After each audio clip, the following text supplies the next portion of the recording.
નમસ્કાર મિત્રો જો તમારે પણ બેંકમાં ખાતું હોય તો આ વિડિયો ખાસ જોઈ લેજો કારણ કે નવા મહિનાથી એટલે કે ડિસેમ્બર મહિનામાં જે ચાર મોટા બદલાવ થવાના છે જે દરેકને જાણવા ખૂબ જ જરૂરી છે તો તેની આપણે સંપૂર્ણ માહિતી આ વિડિયોમાં મેળવીશું તો વિડિયોને અંત સુધી જોતા રહેજો અને જો ચેનલમાં નવા હોય તો ચેનલને સબસ્ક્રાઇબ કરી વિડિયોને એક લાઈક કરી દેજો। સૌપ્રથમ વાત કરીએ મિત્રો તો દેશની સૌથી મોટી જે સરકારી બેંક એસબીઆઈ એટલે કે સ્ટેટ બેંક ઓફ ઇન્ડિયા દ્વારા મોટો નિર્ણય લેવામાં આવ્યો છે કે હવે એટીએમ માં નક્કી કરેલી જે મફત લિમિટ થી વધારે પૈસા કાઢશો તો દરેક વધારાની ટ્રાન્ઝેક્શન પર અંદાજે 2 રૂપિયાનો વધારાનો ચાર્જ લાગશે અને જો તમે પણ વારંવાર એટીએમ નો ઉપયોગ કરો છો તો તમારે પણ આ ચાર્જ આપવો પડશે। તો મિત્રો જે એસબીઆઈ બેંક દ્વારા મોટો નિર્ણય લેવામાં આવ્યો છે કે એટીએમ ની અંદર જે મફત લિમિટ પછી જો તમે ટ્રાન્ઝેક્શન કરશો પૈસા ઉપાડશો તો તમારે વધારાનો 2 રૂપિયાનો ચાર્જ આપવો પડશે। ત્યારબાદ વાત કરીએ તો 1 ડિસેમ્બર 2025 થી જે એમકેએસ દ્વારા પૈસા મોકલી શકાશે નહીં। તો એસબીઆઈ દ્વારા જે એમકેએસ નું એક ડિજિટલ સેવા છે જેમાં પૈસા મોકલવામાં આવે છે પરંતુ હવેથી જે એસબીઆઈ ના ગ્રાહકો છે જે એમકેએસ દ્વારા પૈસા મોકલી શકશે નહીં અને તેની બદલે જે યુપીઆઈ આરટીજીએસ અથવા તો એનઈએફટી જેવી સર્વિસનો ઉપયોગ કરી શકશે। તો મિત્રો એસબીઆઈ દ્વારા જે એમકેએસ ની જે ડિજિટલ સર્વિસ હતી જે બંધ કરી દેવામાં આવી છે। ત્યારબાદ મિત્રો વાત કરીએ તો આરબીઆઈ દ્વારા સામાન્ય નાગરિકો માટે મોટો નિર્ણય લેવામાં આવ્યો છે। હવેથી દરેક બેંકોએ નવા નિયમ મુજબ બેંકોએ તમામ ચાર્જીસ ફી અને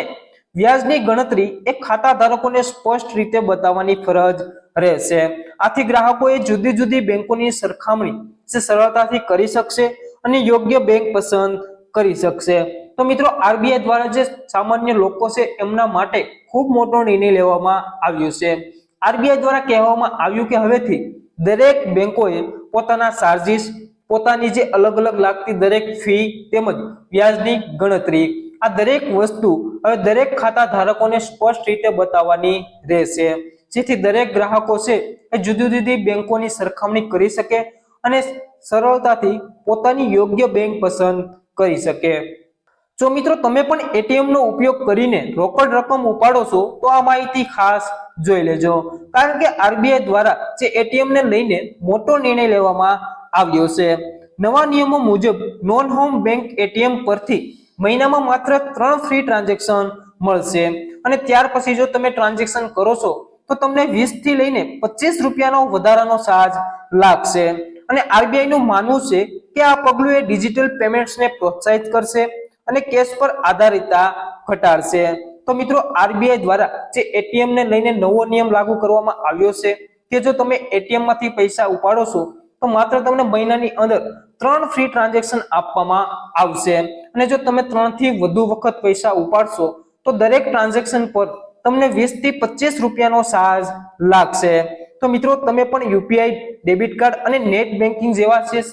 ડિજિટલ સેવાઓ છે તો એનો ઉપયોગ કરી શકો છો તેથી તમારે પણ વધારાનો કોઈ પણ ચાર્જ આપવો ના પડે। ત્યારબાદ મિત્રો વાત કરીએ તો કોટક મહિન્દ્રા બેંકે ખાતા ધારકોને આપ્યો મોટો ઝટકો। જો તમારું ખાતું પણ કોટક મહિન્દ્રા બેંકમાં હોય તો આ માહિતી ખાસ જોઈ લેજો। જે કોટક મહિન્દ્રા બેંક દ્વારા જે ખાતા ધારકોને 1 ડિસેમ્બર 2025 થી નવો નિયમ લાગુ થવા જઈ રહ્યો છે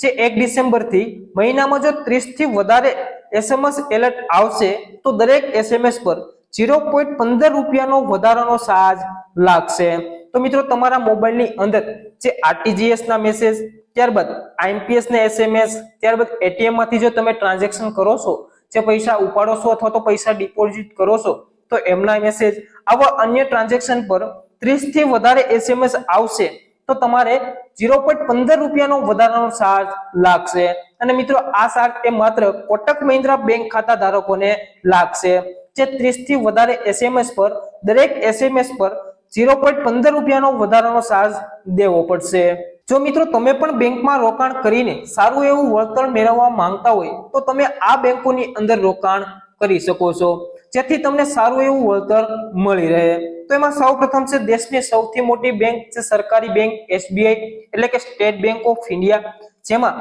સામાન્ય ગ્રાહકોને 6.80% વ્યાજ આપવામાં આવે છે, જ્યારે વરિષ્ઠ નાગરિકોને 7.30% વ્યાજ આપવામાં આવે છે. ત્યારબાદ મિત્રો વાત કરીએ તો બેંક ઓફ બરોડા અને સેન્ટ્રલ બેંક ઓફ ઇન્ડિયા, જેમાં સામાન્ય નાગરિકોને 6.75% વ્યાજ આપવામાં આવે છે, જ્યારે વરિષ્ઠ નાગરિકોને 7.25% વ્યાજ આપવામાં આવે છે. તો તમે પણ તમારી બચત પર ઉચ્ચ અને સુરક્ષિત વળતર મેળવવા માંગો છો તો તમે પણ તમારી યોગ્ય બેંક પસંદ કરીને એમાં તમે રોકાણ કરી શકો છો, જેથી તમને વધુમાં વધુ વળતર મળી રહે.